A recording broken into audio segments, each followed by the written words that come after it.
Jitendra Gohli, Director Investment Management, the Credit Suisse Wealth Management joins us now. Jitendra, good morning. Thank you for joining us. What is the buzzword amongst private clients right now? How are you telling your clients to navigate this kind of volatility? Hi, Nikunj. So pretty challenging time. Volatility is extremely high. Nervousness is there. So I'm having several meetings with our ultra high net worth individuals, and they have seen these kind of volatilities in the past. So as an asset allocator, our job is to direct our investors towards their proper asset allocation depending on their risk appetite and their objectives. So net our investment committee believes that equity is a difficult asset class, at least in the near term. We are underweight on developed market equities. However, we are little positive on Asia relative to the developed markets. And this is what we are communicating.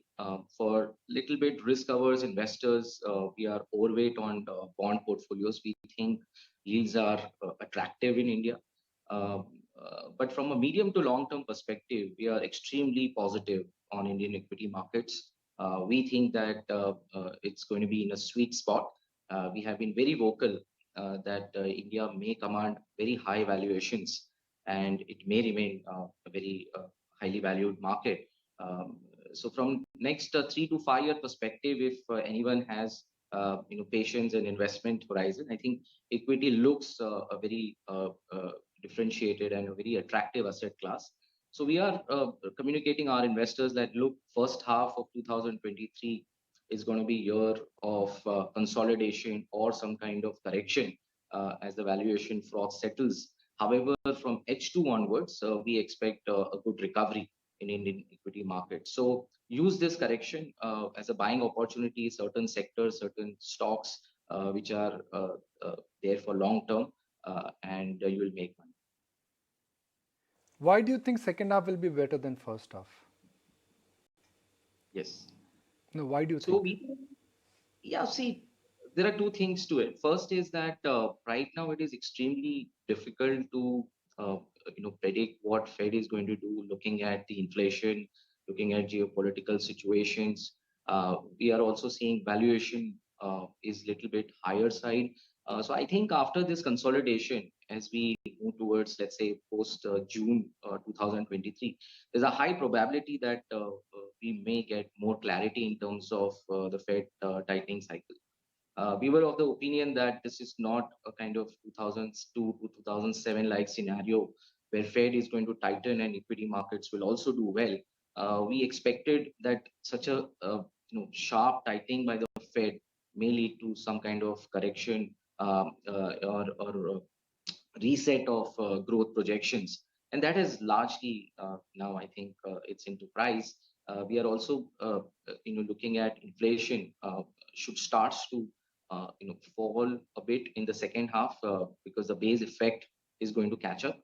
So I think from a rate perspective, we are almost peaking. So I think that from second half onwards, there will be more clarity in terms of 2024 and 25, where we think that there are a better chance of rate cuts.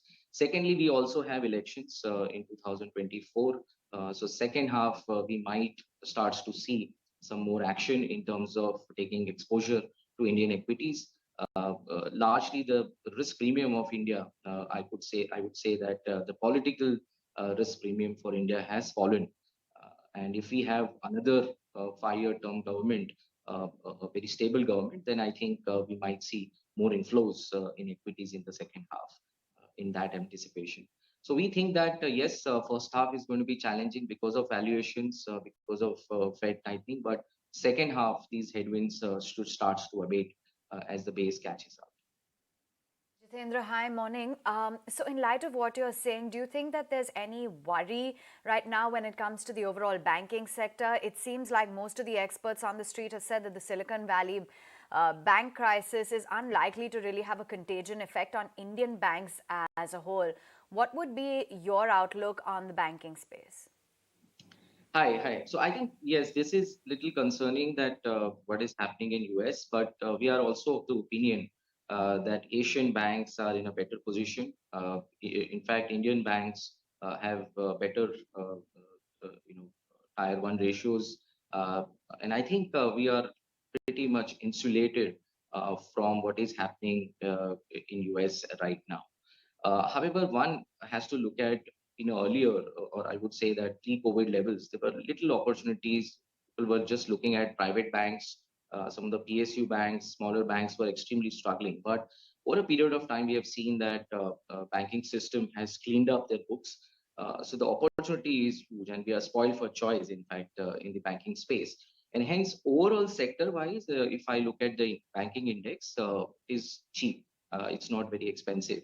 But still, I don't think that the large banks, top two, three banks, are going to command even higher valuation compared to this pre-COVID levels, because there is a lot of opportunity available as some of the smaller mid-tier banks have actually done really a good job in terms of curtailing their NPAs and their risk management practices. So overall, we remain overweight on the banking sector with a very good selection and a diversified holdings. However, in the near term, we have cut our exposure in the PSU space. We have booked profit in PSUs and moved on with large private banks, as we think that liability franchise, the strength of the liability franchise is going to be key in the next 1 year or so. So we are rotating our portfolios within the banking sector, but overall we remain overweight in our portfolio context.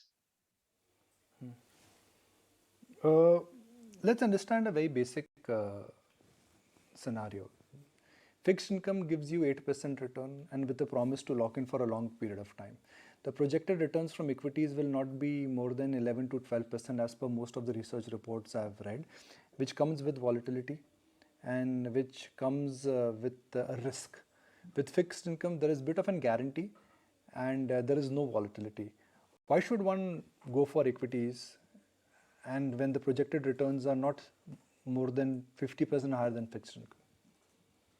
So Nikunj, it's a matter of asset allocation, and so if I have to look at next 5 years or so, then definitely equity will outperform debt market, as we think that the projected returns for Indian equities is actually going to be solid. Looking at the kind of nominal GDP growth for India, which is going to accelerate.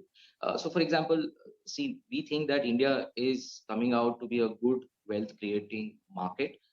Even if I look at since 2000, so I will give you example that India's, let's say, per capita income grew by almost 6 times, while China's per capita income grew by 13 times. But India has outperformed, China in the local as well as in the USD terms, right? So Indian market is actually a wealth creating market. So you should not be perturbed by so much of this volatility, because that part and parcel of equity investment. But if you are a long-term investor, definitely equity as an asset class will outperform bonds. And I feel that this is what one should look at. Secondly, India is in a sweet spot with respect to the GDP growth, with respect to the equity market, with respect to flows. For example, if we grow 10% in the next 3 years continuously, currently India's economy is around 270 lakh crore. And if we grow 10% in the next 3 years, we are going to add almost 100 lakh crore to India's GDP, which is one third of what we added over the past 75 years of independence. So we are in a sweet spot for sure. And to play this, we need to be invested in a risky asset class such as equity investment. And whenever the large correction comes, and if you are investor during that time, the overall return could be even higher than what you have mentioned recently, 10 to 11%. But we think that there could be even better return opportunities if you invest during the time of the sell-offs or time of the kind of panic that we see generally.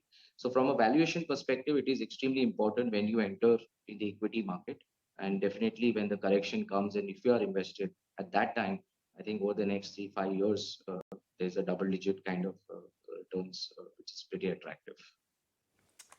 All right, Jitendra, thank you for taking time out and joining in, giving us a view as to how one should be navigating the volatility, what the risks are for the markets, as well as your long-term outlook for Indian equities. Tell you what.